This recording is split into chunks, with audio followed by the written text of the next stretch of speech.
እንግዲህ ቅን ልቦች ያመቱን ቅን የሆኑ ሰዎችን እየሸለመ የኮሜዲያን ያሲኖን በዚህ ወር ተሸላሚ አድርገን እንግዳችን አድርገን ቆይታ አድርገናል ከሱ ጋር የቅን ልቦች የ100 ግራም ወርቅ አሁንም ያነጋገረ ነው ብዙዎችም የዚህ የ100 ግራም ወርቅ ባለቤት ማን ሊሆን ይችላል የሚለውን በጉጉት እየጠበቁ ነውና ከዚህ የ100 ግራም ወርቅ ሽልማት ጋር ተያይዞ የሚነሱ አዳዲስ ሐሳቦች ቀጣይስ ማን ነው አሸናፊ የሚሆነው ጉጉቱም እየጨመረ ነውና ከዚህ ጋር እንዴት ነው ተስፋ እየታየ ያለው ነገር ሁኔታዎቹ ሞቅ ይያሉ ነው አዎ እንግዲህ ምናልባት ከሰላምታ ስንጀምር አስቀድመን ሰላም ስላላልን ያው የመጀመሪያውን ባለፈው ሳምንት የነበረ ስለሆነ የባለፈው ሳምንት ፓርላማ እንግዲህ ስለነበረ በዛ ላይ ሲተላለፍ ስለነበረ ነው ብስሬ ፍሬዎት እኔም ተስፋዬም እንግዲህ አለን መጀመሪያ በዚህ ስለገባን ነው እንግዲህ ያሲኖ አስደናቂ ስራ ሰርቶ በጣም በዚህ ወር ውስጥ ጎልቶ የወጣ የማህበራዊ ሚዲያ ተጽዕኖ ፈጣሪ ሆኗል ምን ትላለህ እንዴት ነበር ቆይታችን በጣም ቆንጆ ነበር የያሲኖን ብስለት አቅም የተረዳንበትም ነበር ከዛ በተጨማሪ ደግሞ ሁሉ ጊዜም እንደ ቀልቦች ማህበራዊ ሚዲያው ፖዚቲቭ ኢምፓክት ወይም ደግሞ ለበጎ ተጽዕኖ መዋል አለበት የሚለው ነገር አንዱ ከመንመለከትባቸው ሰዎች ወይም ደግሞ አርቲስቶች መካከል ያሲኖ በግንባር ቀደምትነት ከሚጠቀሱት መካከል አንዱ ነው ብዙ አድናቂ ብዙ ደጋፊ ያለው ልጅ ነው በሚሰራቸው ስራዎች በቅርቡም ያበረከተው የዚህ የሰኔ 30 በትውልድ ውስጥ ያለውን ህጸጽ ነክሶ በማውጣቱ ረገድ ደግሞ ያለበትን ኃላፊነት ያለብንን ኃላፊነት በትክክል ወደ ኋላ መልሶን ሁላችንንም በግሩም የአርቲስቲክ የሆነ ስራ የገለጸበትን ሂደት በጣም የሚደነቅ ሆኖ ታገኘዋለ ያ ብቻ አይደለም ያሲኖ የሞከርኩኝ ነው የሚለው ትሬንድ ሆኖ ነበር ቀደም አንድ ያልመለሰልኝ ጥያቄ ነበር አንተ በየትኛው ነው ካራክተሮችህን እንዲናገሩ መታረገው የሚል ጠይቄው ነበር ያው የሞከርኩኝ ነው ብሎ ነው ያለፈው ዝም ብዬ ኦብዘርቭ ሳረገው ልክ ሐዲስ ዓለማየሁ በጉዱ ካሳ እንደሚናገሩ ያሲኖ በዛ እብድ ካራክተሮቹ በኩል እውነታን ብዙ ጊዜ ሪፍሌክት ያደርጋል ወይም ደግሞ የአይምሮ ህመም ባለባቸው እንትኖች በዛ በኩል በደንብ አርጎ አስመስሎ ይገልጻልና የዚህ ነው የቅልቦች ዓላማ መር ህይወት እንዲኖር የሀገር ግንባታ የሰላም ግንባታና ሀገራዊ እሴት ላይ ፎከስ አርገን እንሰራለን ስለዚህ ያንን ዓላማ ፉልፊል ያደረገ ወይም ደግሞ በሙሉነት የገለጸው አንዱ በሰኔ ወር ያሲኖ ነውና ለዛም ነው የሸለመው የሚገርም አሁን ባነሳው ሐሳብ ላይ ምናልባት የሰኔ 30 ሁሉንም በትውስታ ወደ ኋላ የመለሰበትና የሚፈልገውን መልእክት ደግሞ ትክክለኛው ሀገር ታማ ያለችበትን ቦታም የነካካበት ቦታ ያለ ይመስለኛል መምህርን ጠራቸውና መምህር ካስተማርካቸው ልጆች መተው የጠየቁ አሉ የሚል ነገር ጥያቄ ጠየቀ ምን ያህል ስንቶቻችን ያስተማሩን መምህራኖቻችን ወደ ኋላ እንትን ተመልሰን ምን እኔ ታማሚው መጥቼ ጠይቄ ሌሎቹ ግን ዘነጉ ስለዚህ ኤክስ የሚልም ነገር ይናገራል ያስተማርካቸው ልጆች በፍቅር ወደቁ በአብሮነት ወደቁ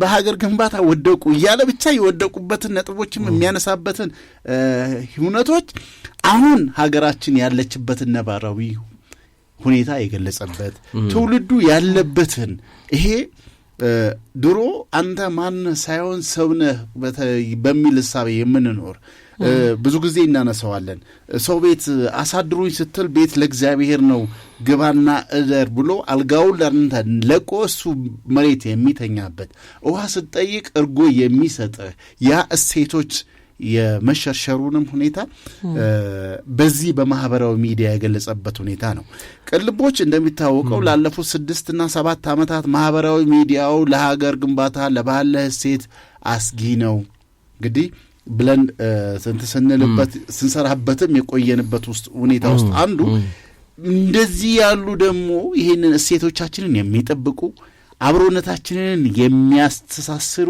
ባህልና በሁሉ ትውልድን የሚቀርጹ የማህበራዊ ሚዲያ ሰዎች ይውጡልን የሚል ጥያቄ አንዱ ምላሽ የሰጠን ያሲኑ ነው። ያ ምን መሰለ አሁን ተስፍሽ ልክ ሀገር እንዴት ተፈርሳለች ሲባል ሁሉ ጊዜ የማነሳው አንድ የህግ ፈላስፋ አለ። ሀገር ፌደራል ፖሊስ ወይም ሀገር መንግስት ወይም ቢሮክራሲው ስላለ አይደለም የምትቆመው። ሀገር በእሴቶች ነው የምትጸናው። በሁሉ ቦታ ፖሊስ የለም፣ ሁሉ ቦታ ወታደር የለም። ነገር ግን ሰዎች ይገባሉ ይወጣሉ። ያ እንዲገቡ እንዲወጡ በሰላም እንዲንቀሳቀሱ ችግሮቻቸውን ሰርክል ሰርተው እንዲፈቱ የሚያደርጋቸው ነገር እሴት ነው። ያ እሴት ሲፈርስ ነው ሀገር ወደቀች የሚባለው። ስለዚህ ሀገርን የሚጥለው የመንግስት ጠንካራ መንግስት መኖርና አለመኖር አይደለም፣ ጠንካራ እሴት መኖር ነው። ስለዚህ አሁን ባለፉት ጊዜያት በማህበራዊ ሚዲያው ላይ በፕላትፎርሙ ላይ የውጭ ኃይሎች ከውስጥም ሲሰነዘር የነበረው ኢትዮጵያዊ እሴቶች ላይ የምንኮራባቸው እሴቶች ላይ እንደ ኋላ ቀር እንደገናም ደግሞ ከውጭ የምንቀበላቸውን ነገሮች ደግሞ በሙሉ ልክ አድርጎ ፊልተር ሳያደርጉ ሳያጣሩ በሙሉ ወደ ሀገር የመቀላቀልና የስልጣኔ መንገድ አድርጎ የመመልከት ነገሮችን በስፋት ነበሩ። ነገር ግን ዛሬም ነገም ሀገር ልትጸና የምትችለው ሀገሩም ለ3000 ዓመት የዘለቀው በሌላ በምንም አይደለም፣ በገነባው እሴት ነው፣ በአብሮነቱ ነው። አብሮነቱን የሚያጸኑት ደግሞ የመያያዣ ነጥቦች የሆኑት እነዛ የተሰናሰለባቸው እሴቶቹ ናቸው።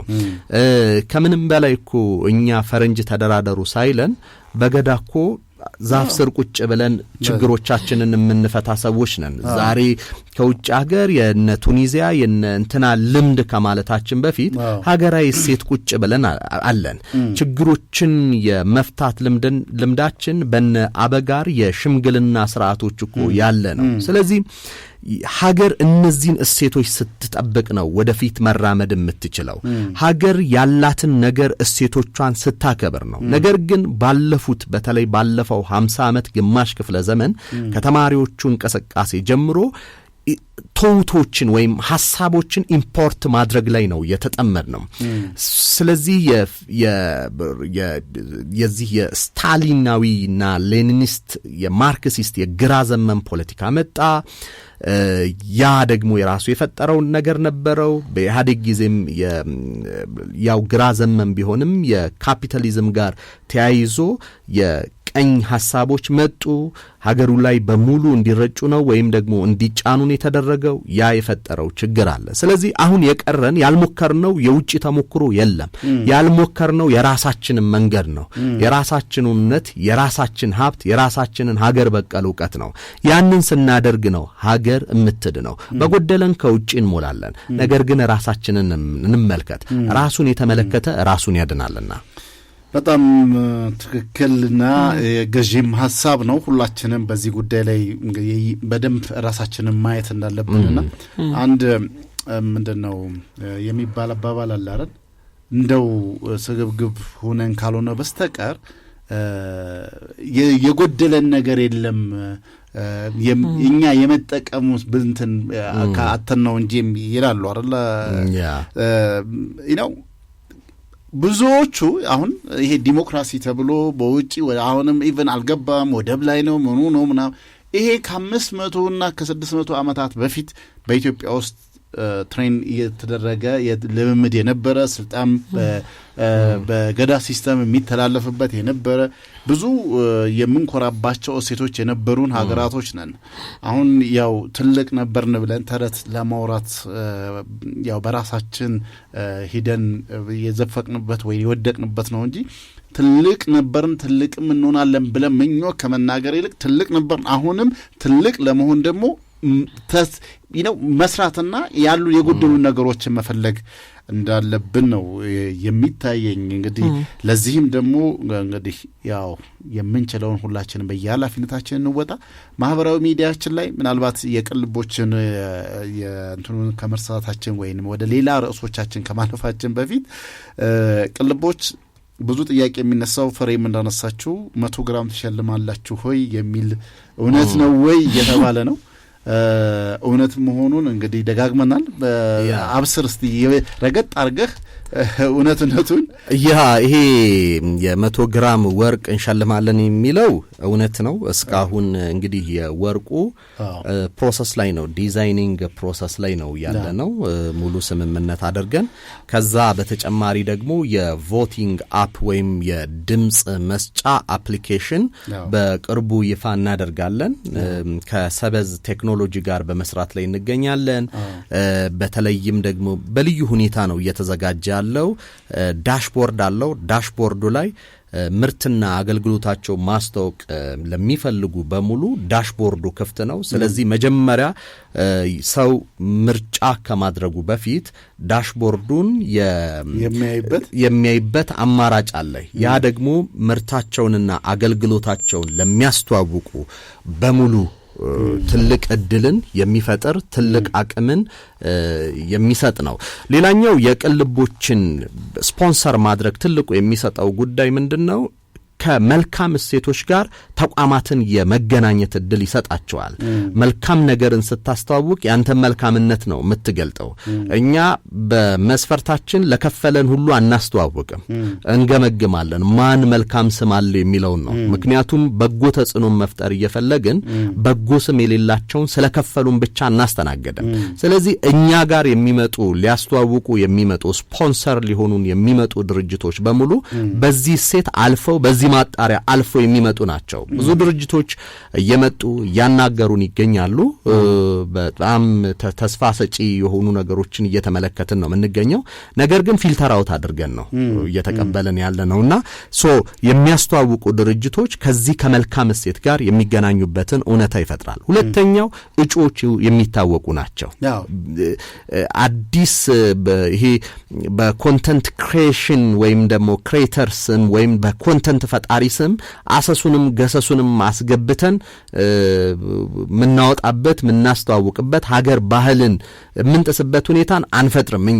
እኛ እሴት በጎ ተጽዕኖ ላይ መሰረት ያደረጉ ናቸው። በእያንዳንዱ ተሸላሚ ፕሮፋይል ያለው በየወሩ ባደረገው በጎ ነገር እውቅና ስንሰጥ ከከረምናቸው ልጆች መካከል ነው ማነው ያመቱ በጎ ተጽዕኖ ፈጣሪ የሚለውን የምንመርጠው እንጂ ተሳዳቢዎቹንም የሀገር እሴቱንም የሚያፈርሰውን ሀገሩንም የሚሳደበውን ለልጆች አራያ የማይሆን ዓላማ ምር ህይወት እንዳይመራ ህዝብ መልእክት የሚያስተላልፈውን እኚህን ሁሉ አውጥተናል። እኚህ ሁሉ እኛ ጋር ቦታ የላቸውም። ስለዚህ ማህበራዊ ሚዲያውን በመልካምነት የምንጠቀም ስለሆነ ወይም ደግሞ የሚጠቀሙትን የምንባረታታ ነው። ሌላው ዩኒክ የሆነ ነገር ያመጣ ነው። ፕሮሚሲንግ ቲክቶከርስ ወይም ደግሞ ተስፋ ሰጪ እንቅስቃሴ እያደረጉ ያሉ ወጣቶች ብዙ ፎሎወር የሌላቸው በትምህርት ላይ እንደዚሁም ደግሞ በዲዛይን ላይ በሌሎችም በግብርና ተሳትፎ ሀገር እያስተማሩ ያሉ ራሳቸውን ለመለወጥ እየታገሉ እየሞከሩ ያሉ ወጣቶችን ተስፋ ያላቸው ልጆች ወደፊት ያመጣ በት ሂደት አለ።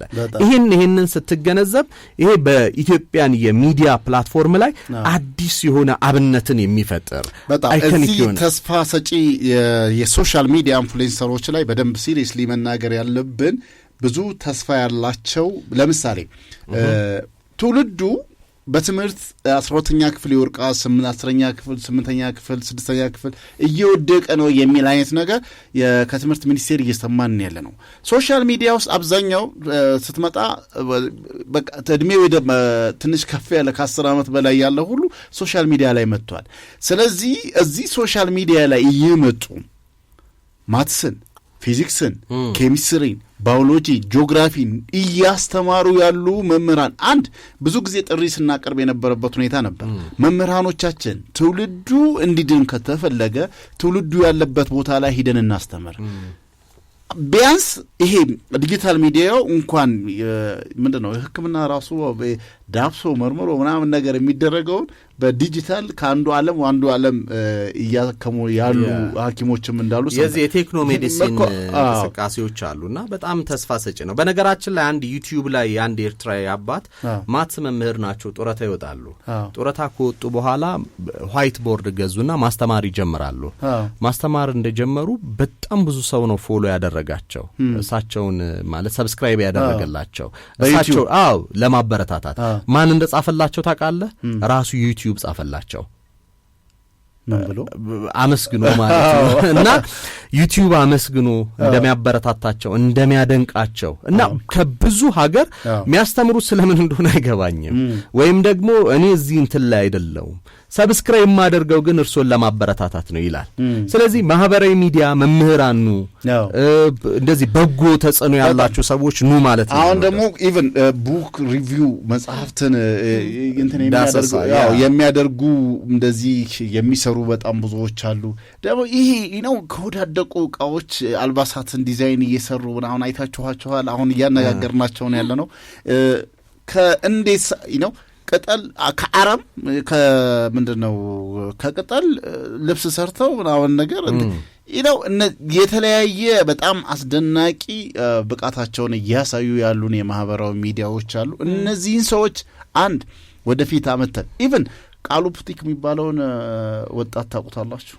እንግዲህ መቼም በአለም ደረጃ ነው እሱ አሁን በኢንስታግራምም ኢንስታግራም ሁላ ጽፎለታል አብረን እንስራ ያ ከአንድ ምናልባት የአዲስ አበባ ልጅ አይደለም የመቀሌ ልጅ ነው አስበዋል እዛ ሆኖ ከወዳደቁ ከንጹህ ልብስ እኮ አይደለም ከወዳደቁ አልባሳቶች ነው እንደዚህ አይነት ነገር ሰርቶ እንትን እያደረገ ያለው ይሄ ልጅ ምናልባት አሁን ማህበራዊ ሚዲያ ባይኖር እንኳን ዓለም አቀፍ ታዋቂ ለመሆን አይደለም እዛው መቀሌ አካባቢ ለራሱ ሊታወቅ የሚችልበት እድሎች አይኖርም እሱም ይሄንን ሐሳብ ላይ የወዳደቁ ነገር ወዳደቁ ብሎ ሊጥለው የሚችለው በርግጥ አንዳንዴ መክሊት ውስጥ እንትን ካለ በሆነ ነገሮች ውስጥ መጣል ያ እንደዚህ አይነት ሊታወቁ የሚችሉ እጅግ በጣም ብዙ ተጽዕኖ ፈጣሪዎች እንዲወጡ በጎ ተጽዕኖ ለትውልድ የሚጠቅም ለሀገር የሚጠቅም አሁን ከዚህ ከ100 ግራም ወርቁ ጎን ለጎን የተሻለ ሐሳብ ያላቸው ይሄ ነገር ይጠቅማል የሚሉ ሰዎች ካሉ